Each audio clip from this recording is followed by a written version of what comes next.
আওয়ামী লীগ, আমি আওয়ামী লীগে লুকায় ছিলাম, এখন আওয়ামী লীগ আমার ভোট দিবে, এগুলি যুক্তির কথা হেলাল ভাই? আপনি যুক্তির কথা এই জন্য যে ছাত্রলীগের ভিতরে ছাত্র শিবির ক্যামোফ্লেজ করেছিল। একটা কথা আপনি বলতে পারেন, বিএনপি যে প্রকাশ্যে আওয়ামী লীগের আশ্রয় দিয়ে আসলো, সেটার কি হবে? যা ছাত্রদল হারলো কেন? ছাত্রদল তো একসময় সবার সাথেই। আমি তো বললাম যে আমরা 17 বছর কাজ করতে পারিনি, মাত্র 1 বছর কাজ করেছি। আমি সরাসরি প্রশ্ন করতে চাই যে এই ডাকসু ইলেকশনে অনেকেই বলছেন এক ধরনের ভরাডুবি হয়েছে ছাত্রদলের, যে ছাত্রদল অনেক বেশি স্ট্রং থাকার কথা। সারা দেশে বিএনপি যেসব কারণে সমালোচিত হচ্ছে, অর্থাৎ চাঁদাবাজি, দুর্নীতি, প্রশাসনের হস্তক্ষেপ, সেইটার প্রভাব হলো। আপনি কি মনে করছেন হেলাল ভাই? দেখেন, ছাত্র শিবিরের নিজের নামে কিন্তু তিনি ইলেকশনটা করতে পারেননি। অর্থাৎ রাজনৈতিকভাবে ছাত্র শিবিরের জয়লাভ হয়েছে এটা কখনো বলা যাবে না। তাকে একটা ঐক্য করতে হয়েছে। সেই ঐক্যটা করেছে আপনার পরাজিত যে মাফিয়ারা ছিল ছাত্রলীগ, সেই ছাত্রলীগ ছাত্র শিবিরের মধ্যে যে ঐক্যটা গত 17 বছর ধরে তারা চালিয়ে যাচ্ছিল। অর্থাৎ আপনার গত 17 বছরে ছাত্র শিবির এবং ছাত্রলীগ ক্যাম্পাসে ছিল, কিন্তু ঢাকা বিশ্ববিদ্যালয়ের ছাত্রদল 1 সেকেন্ডের জন্য গত 17 বছর ক্যাম্পাসে থাকতে পারেনি। যখন পরিবর্তন হলো তখনও ছাত্রলীগের সব ছেলে পেলে যে ক্যাম্পাস থেকে বেরিয়ে গেছে তা না, অধিকাংশ ছাত্রলীগের ছেলেরা ক্যাম্পাসে আবার ছাত্র শিবিরের সাথে ওই আগের মতো যোগবদ্ধ ভাবে ছিল। যেহেতু ছাত্র শিবির ক্যামোফ্লেজ করে ছাত্রলীগের মধ্যে ছিল, কিন্তু 5ই আগস্টের পরে তারা তাদের পরিচয়টা বের করলো যে আমরা ছাত্র শিবির। আপনার ছাত্র শিবিরের বিভিন্ন কমিটিতে সেটা দেখেছেন এবং এটা নিয়ে হাইকোর্টে রিটও হয়েছে। অর্থাৎ ছাত্রলীগ এবং ছাত্র শিবিরের যৌথ প্রযোজনায় যে ভর্তি হয়েছে এবং এই 17 বছরে তারা এখানে কাজ করেছে, ছাত্রদল সেখান থেকে মাত্র 1 বছর কাজ করার সুযোগ পেয়েছে। জি, আপনি কি এইটা বলতে চাইতেছেন যে মানে ছাত্র শিবির নিজের নাম দেয়া প্যানেল দেয় নাই এবং ছাত্রলীগের সাথে তারা একটা আতাত করে তারা ছাত্রদলকে হারাইছে, এটা কি ব্যাপার? আমি বলছি যে গত 17 বছর ছাত্রলীগ এবং ছাত্র শিবির একত্রে ক্যাম্পাসে ছিল। 5ই আগস্টের পরিবর্তনের পরে তাদের না, সেই একত্রে কি ছিল হেলাল ভাই? ওই ক্যামোফ্লেজ করেছিল। আপনি দেখছেন যখন ছাত্র শিবিরের কমিটি ডিক্লেয়ার করা হচ্ছে তখন বলা হচ্ছে যে অমুকে ছাত্রলীগের কলাভবনের অমুক ছিল, যেমন ফরাদের বিষয়ে বলা হয়েছে তারা একটা কৌশল অবলম্বন করেছে। আপনি জানেন যে কোন কৌশলই আমি যদি এখন ছাত্রলীগের কমিটিতে থাকছে বলে ফরহাদ সাহেবকে এবং সাদিক কায়েম সাহেবকে বলিও, তাহলে তাতে কি তারা এটা ভোটে কোনো অ্যাডভান্টেজ পাবে? মানে আমি আওয়ামী লীগে লুকায় ছিলাম, এখন আওয়ামী লীগ আমার ভোট দিবে, এগুলি যুক্তির কথা হেলাল ভাই? আপনি যুক্তির কথা এই জন্য যে ছাত্রলীগের ভিতরে ছাত্র শিবির ক্যামোফ্লেজ করেছিল।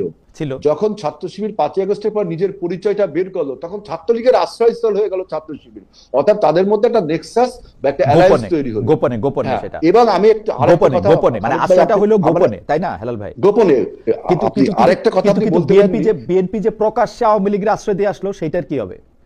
গত 1 বছর ধরে আপনি বলছেন ডাকসু নির্বাচনে বিএনপি প্রকাশ্যে আওয়ামী লীগকে সাপোর্ট দিচ্ছে এরকম একটা দেখান। বরঞ্চ আমাদের জামাত ইসলামের আমির শফিকুর রহমান সাহেব প্রথমেই বলেছে যে আওয়ামী লীগকে ক্ষমা করা যেতে পারে, অতএব আওয়ামী লীগকে ক্ষমা করতে হবে। এবং প্রেস ক্লাবে তাদের দহরম মহরম দেখেছি। বাংলাদেশে এখনো আওয়ামী লীগ পুনর্বাসনে জামাত ইসলামের যে কাজ করছে, যে আমরা যারা প্রান্তিক পর্যায়ে কাজ রাজনীতি করি, শিশির মনিরও প্রান্তিক পর্যায়ে কাজ করে, কিভাবে আপনার আওয়ামী লীগকে বিভিন্ন ভাবে শেল্টার দেওয়া হচ্ছে। এটা হলো কি যে জামায়াত যেহেতু আওয়ামী লীগের সাথে একটা দহরম মহরম আছে, ছাত্রলীগের সাথে যাতে ছাত্র শিবিরের একটা দহরম মহরম আছে, এই জন্য তারা ডাকসুতে জিতছে। ব্যাপারটা কি এরকম?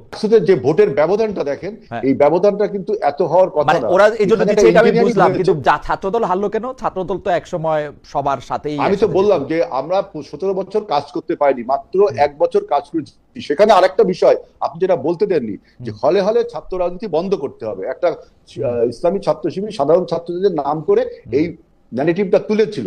কিন্তু মোটামুটি ভাবে ছাত্র দলের ক্যাম্পেইনে কোনো ভুল ছিল না, ছাত্র দলের অন্য কার্যক্রমে কোনো ভুল ছিল না, বিএনপির কোনো সমালোচিত বা বিতর্কিত কোনো কার্যক্রমেরও কোনো প্রভাব ছিল না। যা মানে আমি বুঝলাম আর কি আপনার কথা। ডাকসুতে এটা হচ্ছে কারণ ইসলামী ছাত্র শিবির আর ছাত্রলীগ এক হয়ে গেছিল, ছাত্র দলকে রাজনীতি করতে দেয় নাই, তারপরে হলে কমিটি করতে দেয় না, এই জন্যই তো। আর বাকি সব ঠিক ছিল।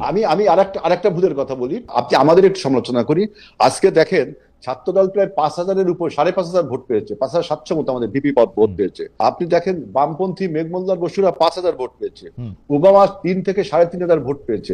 আমরা যদি এই অ্যালয়টা করতাম, এই অ্যালায়েন্সটা করতাম, তাহলে তো ওদের অ্যালায়েন্স পারতো না। আপনাদেরকে এই আমাদের এই দুর্বলতা আপনি বলতে না, না, পারেন। আপনাদের সাথে আপনারা অ্যালায়েন্স করতে মানে কি আপনাদের সাথে কেউ অ্যালায়েন্স করতে চাইছে কিনা? চাইও তো নাই কেউ। সেটা অন্য বিষয়, এটা আমাদের বিষয়। আমরা অন্য অন্য দল দ্বারা আমার এই বক্তব্য শুনছে, আমাদের ওই যে আমরা যদি এই যে শিবির যে ছাত্রলীগের সাথে ঐক্যবদ্ধ হয়েছে, আমরা যদি যারা ইন্ডিপেন্ডেন্ট ইলেকশন, ছাত্রদল ইন্ডিপেন্ডেন্ট ইলেকশন করেছে, আমরা যদি অন্য অন্য সংগঠনের সাথে, বামপন্থীর সাথে, স্বতন্ত্রের সাথে ঐক্যবদ্ধ করতাম, তাহলে কিন্তু শিবির আপনার এত ম্যানিপুলেশন করার পরেও, এত ইঞ্জিনিয়ারিং করার পরেও জিততে পারতো না। ওকে, এই জায়গাটা আমাদের, আচ্ছা ঠিক আছে, এই ঠিক আছে। দুর্বলতা আপনি বলতে আমার পারেন। মনে হয় যে হেলাল ভাই, আমার মনে হয় যে হেলাল ভাই আপনি যা বলেছেন তা নিশ্চয়ই আপনি তবে ডাকসু নির্বাচনে কিন্তু আমরা সাধুবাদ জানিয়েছি, ধন্যবাদ জানিয়েছি, সেটা আপনি জানাইছেন, কিন্তু নেতাদেরকেও ধন্যবাদ। কিন্তু হেলাল ভাই, আমার মনে হয় যে আপনি আপনার বক্তব্যটা নিশ্চয়ই ভেবেচিন্তেই বলছেন, বা এটা আপনার দলের অবস্থান থেকে আপনি বলছেন, কিন্তু আমার কাছে মনে হয় যে যুক্তিগুলি আপনি দেখাচ্ছেন সেগুলি হয়তো আপনি আবার একটু রিভাইজ করবেন কিনা, একটু দেখবেন কিনা, কারণ আপনি যতদিন